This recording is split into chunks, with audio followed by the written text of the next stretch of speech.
दोस्तों RD coaching classes में आपका स्वागत है। आज हम कक्षा 12वीं के हेलो एल्केन और हेलो एरिन्स की स्टडी करेंगे। जो इसके आगे का पार्ट हमने अ, पिछले लेक्चर में किया था, है ना। तो अब इसके बाद वाला हम करते हैं आज। हेलो एल्केन और हेलो एरिन्स रासायनिक अभिक्रिया। हेलो एल्केनों की अभिक्रियाओं को निम्न संवर्गों में बांटा गया है। सबसे पहले हम बोलेंगे नाभिक रागी प्रतिस्थापन, निराकरण अभिक्रिया और धातुओं के साथ अभिक्रिया। 3 टाइप से होती है। बस आपको यहाँ पे इतना करके ये तीनों ही लिख लेना है। अब डायरेक्ट आ जाइए नाभिक रागी प्रतिस्थापन। नाभिक नहीं प्रतिस्थापन है, नाभिक रागी। इस प्रकार की अभिक्रियाओं में नाभिक रागी उस हेलो एल्केन से अभिक्रिया करता है जिसमें हेलोजन परमाणु से आबंधित कार्बन परमाणु पर आंशिक धनावेश होता है। प्रतिस्थापन अभिक्रिया होती है तथा हेलाइड आयन निकल जाता है जिसे अवशिष्ट समूह कहते हैं। चूंकि प्रतिस्थापन अभिक्रिया नाभिक रागी के द्वारा प्रारंभ होती है अतः इसे नाभिक रागी प्रतिस्थापन कहते हैं। इसके बाद आपको ये वाला पूरा कर लेना है। ये रिएक्शन करनी न्यूक्लियोफाइल है। ये जब अटैक करेगा तो यहाँ से हेलोजन बाहर निकल जाएगा, न्यूक्लियोफाइल इसके साथ में ऐड हो जाएगा। यह एल्की हैलाइड के कार्बनिक अभिक्रियाओं का एक प्रमुख उपयोगी संवर्ग है जिसमें हेलोजन परमाणु sp3 संकरित कार्बन परमाणु से आबंधित होता है। यहाँ तक कर लीजिएगा, काफ़ी है। उसके बाद ये टेबल आपको भी बनाना है ना। जो ये वाला टॉपिक लेगा उसको ये टेबल भी बनाना है।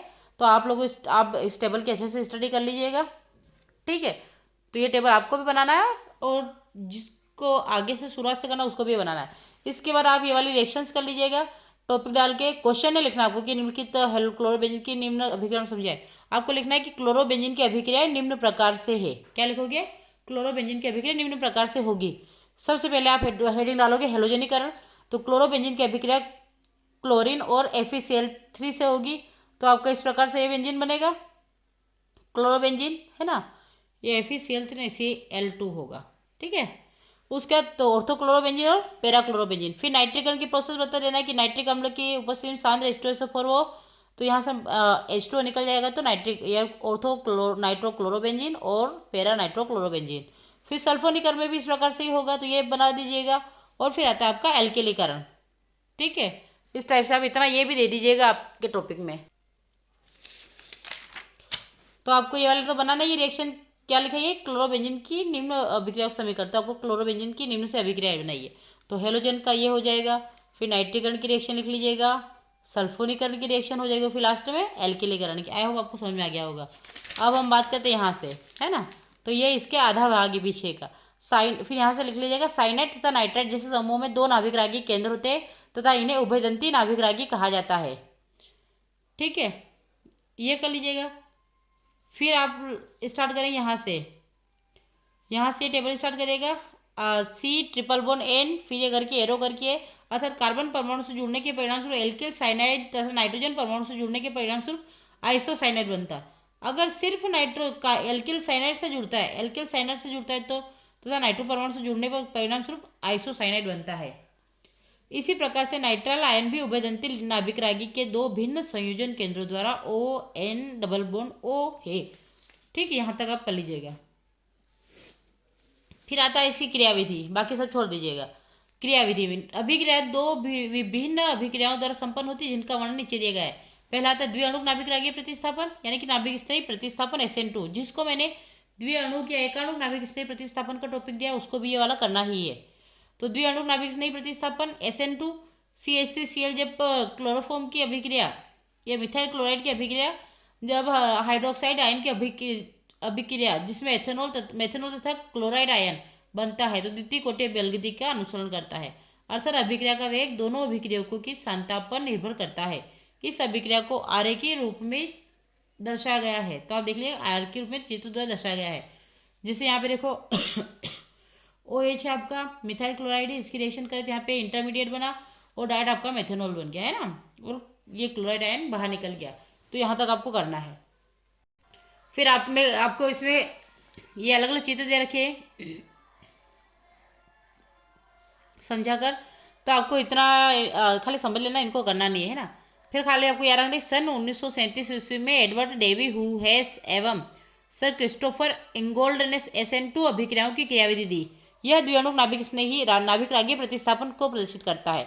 तो यहाँ से लेकर अन्योन्य क्रिया होने पर कार्बन हेलाइड आबंध टूटता है तथा साथ ही कार्बन एवं आक्रमणकारी नाभिक रागी के बीच एक नया आबंध बनता है। यहाँ पर कार्बन तथा ऑक्सीजन के मध्य कार्बन ऑक्सीजन बंध बनता है। ये दोनों प्रक्रियाएं एक साथ एक ही पद में संपन्न होती है तथा कोई मध्यवर्ती नहीं बनता। ठीक है, तो यहाँ तक आप कर लीजिएगा। फिर ये इसमें आप त्रिविम में देख लीजिएगा एक बार विन्यास है ये। तो त्रिविम में कार्बन से जुड़े क्रियात्मक समूह की व्यवस्था विन्यास कहलाती है। नीचे दी गई संरचनाएं क तथा ख को देखते हैं तो आपको याद करें विन्यास कहलाती है, और डायरेक्ट ये चित्र बना लीजिएगा दोनों का। अब देखो यहाँ पे क्या है, ये आपका ब्रोमीन था, जैसे आप दर्पण में देखते हैं दर्पण प्रतिबिंब। अब कांच में देखेंगे तो देखो ये वाला पास पास देखेंगे, क्योंकि इसको अपन जस्ट उल्टा, जैसे मान लो ये दर्पण है, आपने जैसे उल्टा किया तो ये ऐसा मतलब एक दूसरे के ऊपर आ गया ना। तो देखो यहाँ पे हाइड्रोजन इधर था, तो जब इधर के इसके ऊपर आप यहाँ पे आए तो आपका हाइड्रोजन इधर आ गया। ये बी आर का बी आर है, फिर आयोडीन इधर का उधर, और ये कार्बन क्लोरीन इधर, तो ये आपका हो जाएगा। तो आपको खाली इतना सा लिखना है, यहाँ से करके यहाँ तक लिख के और एक चित्र बना देना है।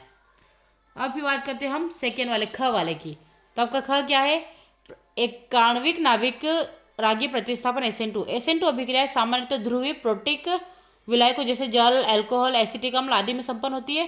तृतीयक ब्यूटिल ब्रोमाइड तथा हाइड्रोक्साइड आयन के मध्य अभिक्रिया तृतीयक ब्यूटिल अल्कोहल देती है एवं प्रथम कोटि की बल गति का अनुसरण करती है। अर्थात अभिक्रिया का वेग केवल एक अभिक्रिया की सांद्रता पर निर्भर करता है। कभी आपसे पूछा जाए तो एक अभिक्रिया की सांद्रता पर निर्भर करता है, जो कि तृतीयक ब्यूटिल ब्रोमाइड है। इस टाइप से रिएक्शन दे रखी है, तो आपको ये वाला 2 चरणों में इस रिएक्शन को करके भी बता देना है। ये लैंग्वेज में आपको लिखना ही पड़ेगी।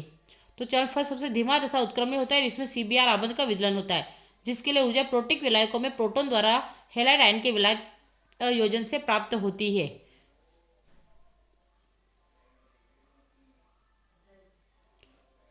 यहाँ तक कर लेना, सांद्रता पर निर्भर नहीं करता है, यहाँ तक है ना। फिर इसमें आपको एक्स्ट्रा कुछ नहीं करना है, बस यहाँ से चालू कर लीजिएगा। फिर यहाँ पे कि हम SN1 तथा SN2 अभिक्रियाओं के लिए एल्किल हैलाइडों की क्रियाशीलता के क्रम को संक्षेप में निम्न प्रकार से ले सकते हैं। तो SN2 अभिक्रिया के लिए इधर से तो तृतीयक हैलाइड, द्वितीयक हैलाइड, फिर प्राथमिक हैलाइड, यानी कि इधर से तो पहले तृतीयक हैलाइड, फिर द्वितीयक हैलाइड, फिर प्राथमिक हैलाइड और CH3। और फिर इधर देखेंगे तो इधर से क्रम SN2 के लिए तो इन्हीं कारणों से एलिलिक तथा बेंजेलिक हैलाइड SN1 अभिक्रिया के प्रति अधिक क्रियाशील प्रदर्शित करते हैं। इस प्रकार निर्मित कार्बोकेटन अनुनाद के द्वारा स्थायित्व प्राप्त कर लेता है। तो ये आपको ये दोनों रिएक्शन दे देनी है, और दोनों क्रिया विधियों है ना, दोनों रिएक्शन को आपको देना है। तो दोनों क्रिया विधियों में दिए हुए एल्किल समूह के लिए हेलाइड RX की क्रियाशीलता का क्रम इस प्रकार होगा। तो सबसे ज़्यादा किसकी होगी, आयोडीन की, फिर ब्रोमीन की, फिर क्लोरीन की, फ्लोरीन की, क्योंकि आयोडीन का आकार सबसे बड़ा होता है, फ्लोरीन का आकार सबसे छोटा होता है। ठीक है, फिर आता है ग वाला। फिर ये वाला कर लेना आपको कि नाभिक रागी प्रतिस्थापन अभिक्रियाओं के त्रिविम रासायनिक पहलू। तो नाभिक रागी प्रतिस्थापन अभिक्रियाओं के त्रिविम रासायनिक पहलू को समझने के लिए हमें कुछ मूलभूत सिद्धांत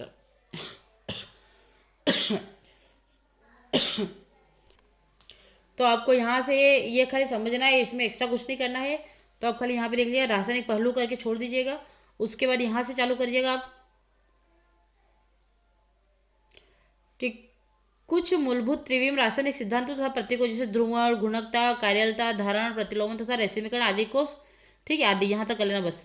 फिर ध्रुवण गुणकता की बात करते हैं। कुछ यौगिकों के विलयन में से समतल ध्रुवित प्रकाश गुजारे जाने पर यह इस प्रकार के तल को घुणित कर देते हैं, तो जो कि सामान्य प्रकाश को निकोल प्रिज्म से गुजरने पर प्राप्त होता है। यह प्रकाश के तल को घुणित कर देते हैं। इस प्रकार के यौगिकों को ध्रुवण गुणक कहते हैं। तो इतना ही काफी होगा। फिर सेकेंड आता है आपका इस टाइप से, तो यहाँ पे देख लीजिएगा आप है ना, आपको वाक्य को करने जरूरत नहीं। फिर दूसरा क्या आ जाएगा, आणविक असममितता, कायरलता तथा प्रतिबिंब रूप। तो लुईस पाश्चर के इस प्रेक्षण ने आधुनिक त्रिविम रसायन की आधारशिला रखी कि कुछ यौगिक के क्रिस्टल दर्पण प्रतिबिंब रूपों में पाए जाते हैं। उन्होंने प्रदर्शित किया कि दोनों प्रकार के क्रिस्टलों के समान सांद्रता वाले जलीय विलयन समान परिमाण किंतु विपरीत दिशा में ध्रुवण घूर्णन प्रदर्शित करते हैं। इनको विश्वास था कि दोनों प्रकार के क्रिस्टलों के ध्रुवण घूर्णन में अंतर इनके अणुओं के परमाणु की तीनों उमा में भिन्नता में संबंधित होता है। इतना कर लीजिएगा, काफ़ी है। अब आप कायरलता को समझाने के लिए चित्र बना दीजिएगा कि वह वस्तु जो अपने दर्पण प्रतिबिंब पर अध्यारोपित नहीं हो सकती कायरल कहलाती है। जैसे दर्पण इधर है तो ये इधर, इस प्रकार से कायरल वस्तु है अध्यारोपित दर्पण प्रतिबिंब। अब दर्पण की बात करें तो एक कायरल वस्तु है अध्यारोपित दर्पण प्रतिबिंब। तो दोनों टाइप का एक दूसरे के अध्यारोपित हो रही है, सेम टू सेम, है ना, क्योंकि इनको पता ही चला ना इधर से इधर से।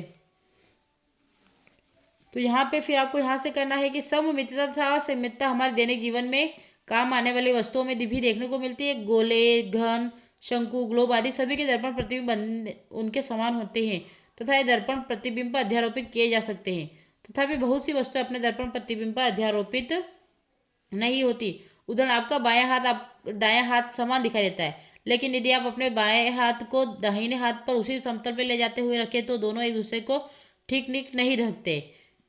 वे वस्तु जो अपने दर्पण प्रतिबिंब पर अध्यारोपित नहीं होती कायरल कहलाती है तथा इस गुण को कायरलता कहते हैं। कायरल अणु ध्रुवण घूर्णक होते हैं तथा वे वस्तुएं जो कि अपने दर्पण प्रतिबिंब पर अध्यारोपित होती है उन्हें कायरल कहते हैं।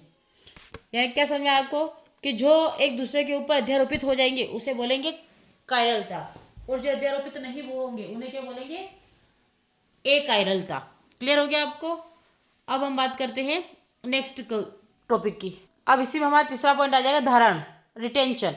रासायनिक अभिक्रिया अथवा रूपांतरण के समय एक असमित केंद्र के आबंधों के त्रिविम विन्यास की अखंडता बने रहने के विन्यास का धारण करते हैं। और तो यही कर लीजिएगा, आप तो बहुत है। फिर इसका कुछ एग्जांपल बता दीजिएगा। ये बार 2 एग्जांपल दे रखे आपको, तो इस एग्जांपल को आप दे दीजिएगा। क्या दे रखा है यहाँ पे आपको कि जब आप 2 मेथिल ब्यूटेन 1 ओल यहाँ से एक बॉन्ड टूटेगा तो यहाँ से इधर भी ये तो ये कॉम्बिनेशन आपस में बना लेगा, तो यहाँ से आपका Cl और ये जल के रूप में H2 के रूप में बाहर निकल जाएगा। तो यहाँ क्या बन जाएगा आपका H2O बन जाएगा। इस प्रकार से आपका कॉम्बिनेशन पूरा बन जाएगा। ठीक है। फिर आता है यहाँ तक छोड़ने के बाद आप यहाँ से करेंगे आप प्रतिलोमन, धारण तथा रेसिमीकरण। जब असमित कार्बन से जुड़ा कोई बंध टूटता है तो असमित कार्बन परमाणु, शायद कैमरा उल्टा हो गया तो आप देख लीजिएगा सीधा करके ना। तो प्रतिलोम, धारण तथा रेसिमीकरण, जब असमित कार्बन से जुड़ा कोई बंध टूटता है तो असमित कार्बन परमाणु पर किसी अभिक्रिया के 3 प्रकार के परिणाम होते हैं। निम्नलिखित अभिक्रिया में Y के द्वारा एक समूह के प्रतिस्थापन पर विचार कीजिए, जैसे ये आपको दिया गया है। ठीक है, तो बस इतना कर लीजिएगा, आपका काफ़ी, और ये एग्जाम्पल दे दीजिएगा। आई होप आपको लेक्चर समझ में आ गया होगा और आपको यहीं तक करना है। और उसमें एक और महत्वपूर्ण पॉइंट जोड़ लीजिएगा, फ्रेयॉन वाला। कौन सा जोड़ेंगे? फ्रेयॉन वाला, ये वाला फ्रेयॉन, कि मेथेन व एथेन के क्लोरोफ्लोरो व्युत्पन्न संयुक्त रूप से फ्रेयॉन कहलाते हैं और यह अत्यधिक स्थायी, निष्क्रिय तथा निरावेशी, नॉन टॉक्सिक, असंक्षारक, नॉन कोरोसिव तथा आसानी से द्रवित हो सकने वाले गैसें हैं। फ्रेयॉन 12 CF2Cl2 उद्योगों में सर्वाधिक प्रयुक्त होने वाले सामान्य फ्रेयॉनों में से एक है। इसका उत्पादन स्वार्ज अभिक्रिया द्वारा टेट्राफ्लोरोमेथेन से किया जाता है। यह एरोसोल, प्रणोदक, प्रशीतक तथा वायु शीतलन में उपयोग करने के लिए उत्पादित किए जाते हैं। और 1974 तक विश्व के में फ्रेयॉन का वार्षिक उत्पादन 20 करोड़ पाउंड तक था। ठीक है, इतना काफ़ी रहेगा आपका। और एक और लास्ट है अपना DDT। तो DDT आप टॉपिक दे रखा है लेकिन आप आपकी गाइड से कर लीजिएगा। ठीक है, टॉपिक डाल के डायरेक्ट। तो आई होप आपको लेक्चर अच्छा लगा हो। लेक्चर अच्छा लगता है तो लाइक करें, शेयर करें, सब्सक्राइब करें। और आप इसको देख देख कर ही अपने हिसाब से बना लीजिएगा।